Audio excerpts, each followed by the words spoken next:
I would like for anybody to ask me a personal question about myself. Doesn't matter what kind of question, but it should be specific, and then I'll use that to tell you a story about myself based on that. What do you got? Why are you wearing red shoes? Oh, we've done that already. Really? Yeah. Remember the last time that I had somebody do this. Malcolm. Who is the weirdest celebrity you've ever thought about banging? I want the answer to that personally. All right, listen. I can. Jeez, that's a. First of all, that's a really hard question. Also, it's not really like I can't tell you a story about my life based on that. For the story? I thought we were just asking stuff. My bad. Well, you can ask stuff, but that's not helpful. Like what? It's like what am I supposed to tell you a story about how I'm kind after somebody that I can't even think of at the moment? All right, who's next? Ouch. What's your biggest goal in life? Okay, biggest goal in life. Okay, all right, here we go. I am best at not writing a novel.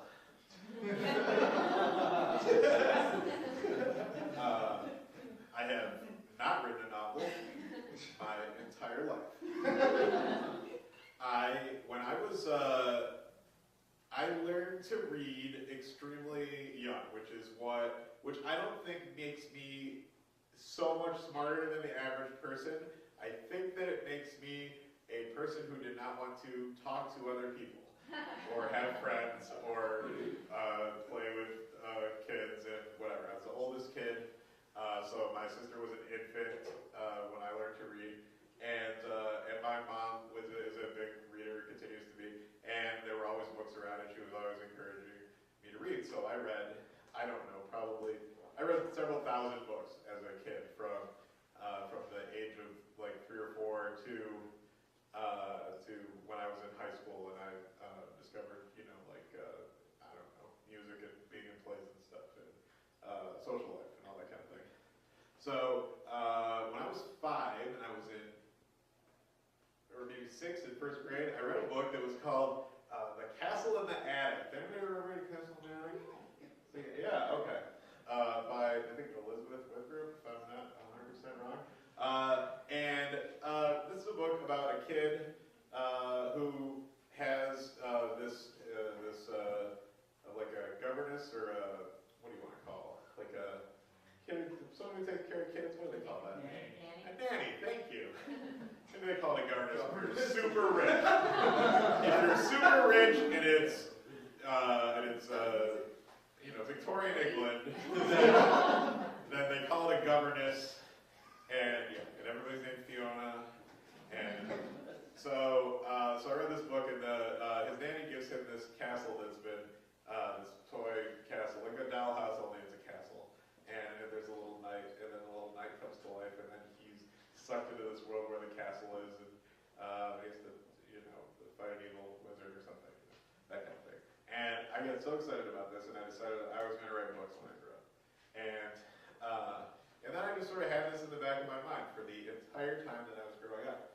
And I would write little stories, or I was always, super ambitious about class writing assignments and things like that. But the actual writing of books always seemed like an extremely difficult task that was for people who were better at things than I was, and people who were better at sticking to things. Like, I quit everything I ever did when I was a kid.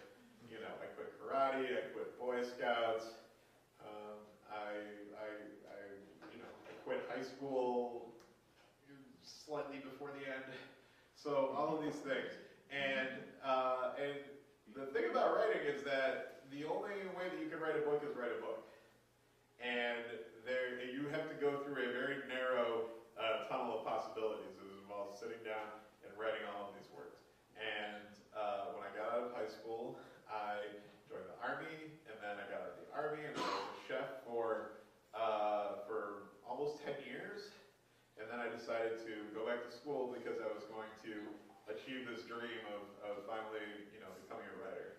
And I did go to school for writing, and I did write a lot. And I wrote a bunch of short stories, and I wrote a ton of poetry, and thousands of words, and probably enough words that would add up to like a half a book.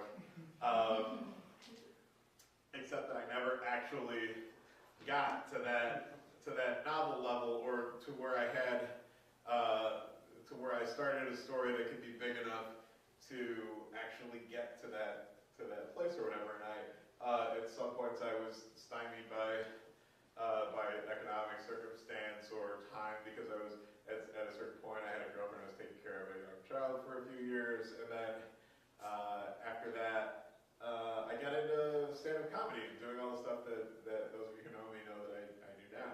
So it's very hard to find the time to actually sit down and say, a couple 100,000 words. The most I've written, the longest piece I ever wrote was about 15,000 words. So it's a giant mountain to climb. And lately I've been thinking that I'm probably better equipped to do this than I ever have been in my whole life. But I am so busy.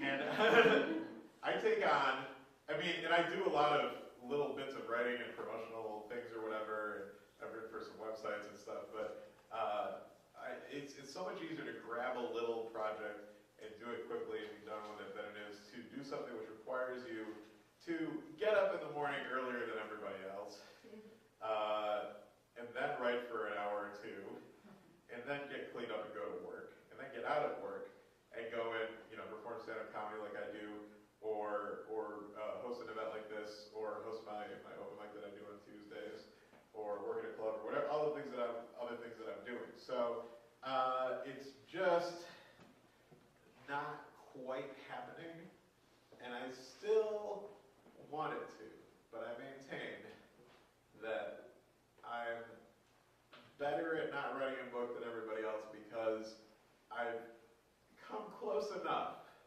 that it should have happened by now. And maybe